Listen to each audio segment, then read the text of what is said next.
Hello everyone, Saraswati school के online क्लासों में एक बार फिर से आपका स्वागत है। हमने पिछले वीडियो में बात की थी अपने कोटा चित्रशैली की विशेषताओं के बारे में। आज हम बात करेंगे जयपुर चित्रशैली अर्थात ढूंढार चित्रशैली के उद्भव व विकास के बारे में। अब जैसा कि आपको पता है आपके एग्जाम्स नज़दीक हैं, तो आप तैयारी रखें और हर सब्जेक्ट को, प्रत्येक सब्जेक्ट को पढ़ते रहें। और अभी आपको पता ही है आपकी दोनों एग्जाम्स में इतना कोई बड़ा आपका अंतराल भी नहीं है, तो आप दोनों सब्जेक्ट को साथ लेके चलें। तो इस हिसाब से अभी जो जितना समय बचा है इस समय में हम जितना कवर हो सकेगा उतना करने का प्रयास करेंगे। और इस तहत मैं ये सोच रहा हूँ कि आपके दो वीडियो डेली के डाले जाएं। साथ ही इसमें आपका एक दो जो प्रश्न पत्र है वो भी आपको मैं हल करवाऊंगा, जो आपका हो सकता है कल ही आपका हो जाए। आज जयपुर चित्रशैली की उद्भव विकास एवं इसकी विशेषताओं का जो वीडियो है, 2 वीडियो आप अपलोड कर दिए जाएंगे। इसके बाद में कल आपका एक पेपर और जो नेक्स्ट जो होगा वो आपको अपलोड कर दिया जाएगा। तो आइए हम सबसे पहले बात कर रहे हैं जो जयपुर चित्रशैली है उसके उद्भव व विकास के बारे में। पिछले वीडियो में जो प्रश्न पूछा गया था उसका सही जवाब है आपका शिकार दृश्य। ठीक है, अभी हम बात करेंगे जयपुर चित्रशैली के उद्भव व विकास के बारे में। सबसे पहले इनके शासकों के हम ट्रिक देखेंगे कि इनमें जो जयपुर चित्रशैली में जो पढ़ेंगे ये शासक कौन कौन से। तो सबसे पहले आप याद करने की ट्रिक देखिए, सवाई जय मान मिर्जा जय ईश्वर पृथ्वी प्रताप जगत राम। ठीक है, सवाई जय मान मिर्जा जय ईश्वर पृथ्वी प्रताप जगत राम। ये आपका ये प्रमुख इनके शासक होंगे जिनके बारे में हम पढ़ेंगे। सबसे पहले हम बात करते हैं जयपुर चित्रशैली में। तो इस जयपुर की स्थापना करता कौन है, सबसे पहले ये बात देखेंगे। ठीक है, तो जयपुर की जो स्थापना करता है सवाई जय सिंह। कौन है? सवाई जय सिंह। इसने 1787 ईस्वी में जयपुर की स्थापना की। कब की? 1787 ईस्वी में किसकी स्थापना कर दी इसने? जयपुर की इसने स्थापना कर दी। अब आपको पता है जयपुर वास्तुकला की दृष्टि से और नगर विन्यास की दृष्टि से ये देश विदेश में प्रसिद्ध है। ठीक है, किस हिसाब से? वास्तु सौंदर्य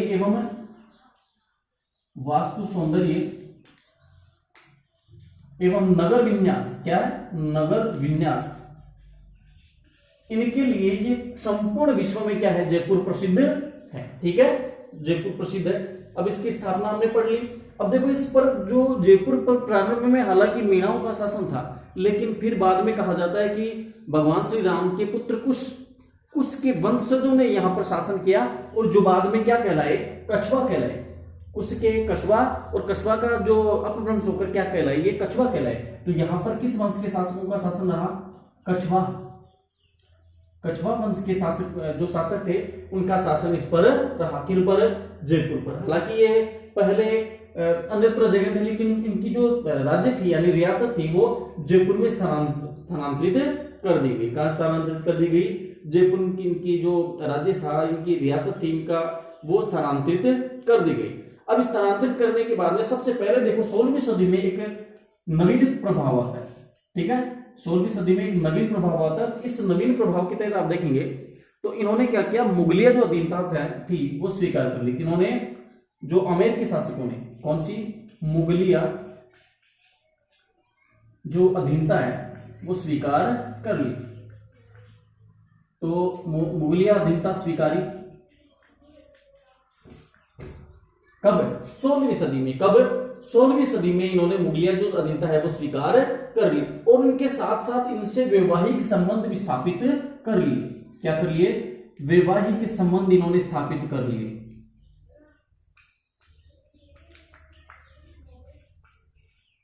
जिनमें जो मान सिंह है, ठीक है, हम सेकंड राजा को पढ़ रहे हैं फिलहाल। पहला हमने सवाई जय सिंह जिसने इसकी स्थापना की। अब जो मान सिंह है उसने उनसे मैत्रीपूर्ण संबंध बनाए। क्या बनाए? मैत्रीपूर्ण संबंध बनाए। किनसे? मुगलों से। किनसे बनाए इन्होंने? मुगलों से इन्होंने मैत्रीपूर्ण संबंध बनाए। और इसी समय से जो जयपुर था उसका कलात्मक विकास प्रारंभ हुआ माना जाता है। क्या माना जाता है? कलात्मक विकास प्रारंभ हुआ माना जा सकता है। ठीक है, जिनके उदाहरण हम तत्कालीन समय जो आमेर के जो भित्ति चित्र है, किनके? आमेर के भित्ति चित्र, मौजमाबाद की छतरियां, मोजमाबाद की छतरियां। इसके अलावा अगर देखें तो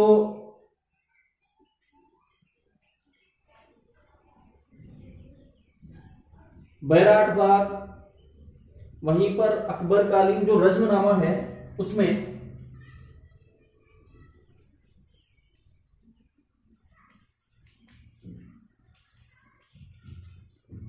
बाग,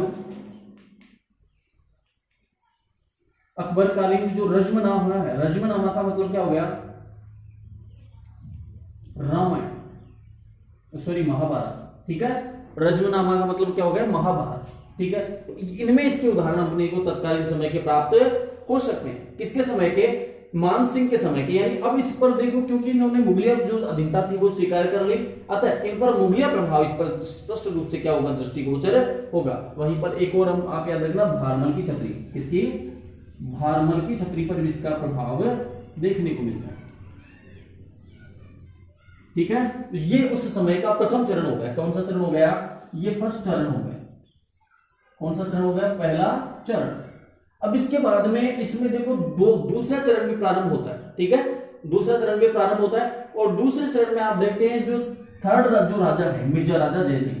किसके समय, मिर्जा राजा जयसिंह के समय हम बात करेंगे। तो इसके समय जो दूसरा इसका चरण प्रारंभ हुआ और दूसरे चरण में देखिए, दूसरे चरण में इसके काल में मिर्जा राजा जयसिंह के काल में, किसके काल में, मिर्जा राजा जयसिंह के काल में बिहारी जैसे रीतिकालीन जो कवि थे वो इसके काल में थे, ठीक है। बिहारी जैसे रीतिकालीन जो साहित्यकार थे, रीतिकालीन जो काव्यकार थे बिहारी जैसे, वो इसके रत्न थे। क्या थे, इसके रत्न थे। क्या थे, इसके प्रमुख रूप से रत्न माने जाते हैं। अब यहां से जो जयपुर चित्र शैली का जो विकास होगा, कला का विकास होगा, वो कौन सा चरण माना जाएगा, सेकंड चरण। कौन सा माना जाएगा, सेकंड चरण। और जयपुर की स्थापना के पश्चात तो इसका जो कलात्मक विकास है उसको और भी उत्थान मिला, ठीक है। उसको क्या मिला, और भी उत्थान मिला। अब इस समय देखो दूसरे चरण में क्या होता है, पहले लोक कला पर ज्यादा ध्यान दिया जाता था, या लोक कला पर आधारित थी, लोक कला। अब देखो लोक कला के अलावा इसमें एक नवीन प्रभाव देखने को मिलता है, ठीक है, जिसे हम कह सकते हैं मुगलिया प्रभाव। कौन सा कह सकते हैं, मुगलिया प्रभाव। मुगलिया प्रभाव हमें कह सकते हैं। ये कौन सा चरण हो गया, इसका सेकंड चरण प्रारंभ हो जाता है। कौन सा चरण हो जाता है, सेकंड चरण जो है वो प्रारंभ हो जाता है। वहीं पर इसके आगे वाले जो शासक है कौन, ईश्वरी सिंह। कौन है, ईश्वरी सिंह। इसके समय क्या होता है देखो, ईश्वरी सिंह के समय साहिब राम,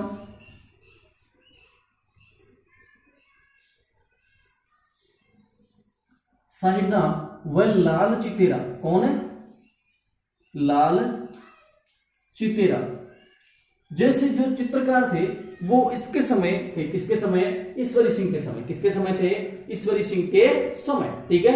ये आपकी ये दूसरा चरण चल रहा है। इसके अलावा अगर हम देखें तो इनके समय व्यक्ति चित्र, पशुओं की लड़ाई के जो चित्र हैं वो अधिक बने। किनके समय, ईश्वरी सिंह के समय। तो व्यक्ति चित्र आप जानते हो किसे कहते हैं, जो सभी होते हैं उसे व्यक्ति चित्र भी कह सकते हैं, ठीक है। व्यक्ति चित्र, व्यक्ति चित्र के अलावा पशुओं की लड़ाई,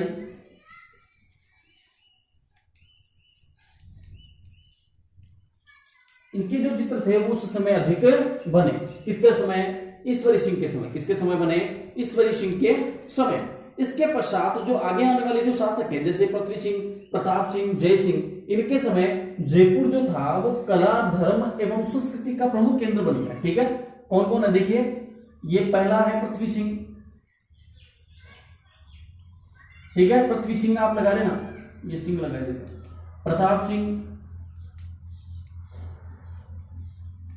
इसके अलावा जगत सिंह। कौन है, जगत सिंह।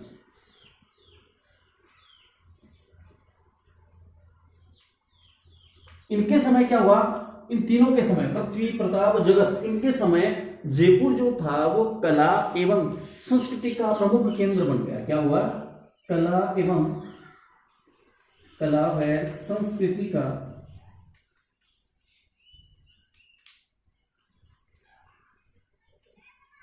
केंद्र बना। क्या बन गया? ये केंद्र बन गया।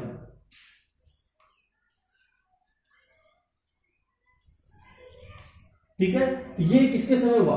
पृथ्वी सिंह, प्रताप सिंह और जगत सिंह के समय। इनके समय ये कला और संस्कृति का क्या बन गया? प्रमुख केंद्र बनकर सामने आया। और इनके समय जो ऋतुकालीन साहित्य है, ठीक है, इनके समय जो ऋतुकालीन साहित्य है उनमें आप देखें तो आप देख सकते हैं राधा कृष्ण के चित्र, यानी विषय के आधार पर अगर देखें विषय, ठीक है, तो राधा कृष्ण से संबंधित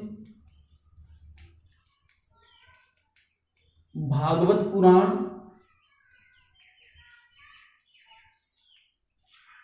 इसके अलावा जो नायक नायिका भेद, ऋतु वर्णन, ठीक है, ये सभी जो साथ साथ आने वाले हैं, रागमाला, षड ऋतु वर्णन, ये जो सभी है 12 मासा, इन पर आधारित जो चित्र हैं वो अधिक बनने लगे। इनके समय ये पृथ्वी सिंह, प्रताप सिंह, जगत सिंह, इनके बाद में जब भारत जो अपना जयपुर था वो कला व संस्कृति का जब प्रमुख केंद्र बन गया, तो उसके पश्चात इन ऋतुकालीन जो विषय थे, राधा कृष्ण से संबंधित जो चित्र थे उनका बना। इसके अलावा भागवत पुराण से संबंधित चित्र ज्यादा बनने लगे। वहीं पर जो रागमाला है, 12 मासा है, ऋतु वर्णन है, नायक नायिका भेद है, इनसे संबंधित जो चित्र हैं वो अधिक बनने प्रारंभ हो गए। ठीक है, इनसे संबंधित जो चित्र बनने प्रारंभ हो गए। वहीं पर राजसी जीवन से संबंधित अभी हमने बात करी थी व्यक्ति चित्र, ठीक है, तो ये भी इसका विषय हो सकता है प्रमुख। क्या? सभी है। क्या हो सकता है? सभी, अर्थात राजसी जीवन से संबंधित राजा, उससे राजा या उसकी रानी या उसके किसी परिवार से संबंधित जो चित्र हैं वो सभी कहलाते हैं या फिर व्यक्ति चित्र कहलाते हैं। वो चित्र भी इस समय अधिक बने जो इनकी प्रमुख विशेषताओं में गिने जा सकते हैं। इसके पश्चात अगर देखें तो महाराजा राम सिंह के बाद में, ठीक है, किसके बाद में? राम सिंह के बाद में, राम सिंह के बाद में अंग्रेजी प्रभाव के बढ़ने के कारण, किसके कारण? अंग्रेजी प्रभाव के बढ़ने के कारण। और वहीं अगर दूसरी बात देखें तो अंग्रेजी, इसके साथ साथ अंग्रेजी प्रशासन के साथ साथ आप जो कंपनी से लेके प्रभाव के कारण इसकी धीरे धीरे जो मौलिकता है वो क्या हो जाती है? नष्ट हो जाती है। क्या हो जाती है? नष्ट हो जाती है। वहीं पर इसका एक और कारण हम मान सकते हैं कि पहला तो अंग्रेजी प्रभाव, दूसरा फोटोग्राफी, ये भी आता है, आप याद रखिए, दूसरा फोटोग्राफी के आविष्कार के कारण 19वीं सदी के अंत तक, ठीक है, 19वीं सदी के अंत तक धीरे धीरे इसकी मौलिकता क्या हो जाती है? नष्ट होने लगती है। किसकी? जयपुर या ढूंढाड़ चित्रशैली। किसकी होने लगती है? जयपुर या ढूंढाड़ चित्रशैली। ये अपनी जयपुर या ढूंढाड़ चित्रशैली का जो उद्भव विकास है वो हुआ। वही देखो, इसकी जो प्रमुख उपशाखाएं भी मान सकते हैं, ठीक है, इसकी उपशाखाएं मान सकते हैं जिनमें से आप कर सकते हो उनियारा, टोंक, ठीक है, शेखावटी। तो ये जो स्थान है अलवर, ये इनकी उपशाखाओं के रूप में भी गिने जा सकते हैं। किसकी? ढूंढाड़ या जयपुर चित्रशैली की उपशाखाओं के रूप में माने जा सकते हैं। तो ये आज हमारी भी ढूंढाड़ चित्रशैली। आज के वीडियो का हमारा प्रश्न रहेगा कि जयपुर की स्थापना कब व किसने की? ठीक है, जयपुर की स्थापना कब व किसने की? इसका जवाब आप सभी, आशा करूंगा कि सभी कमेंट बॉक्स में इसका उत्तर देंगे। और आपको ये वीडियो कैसा लगा इसका भी आप साथ में उत्तर दें।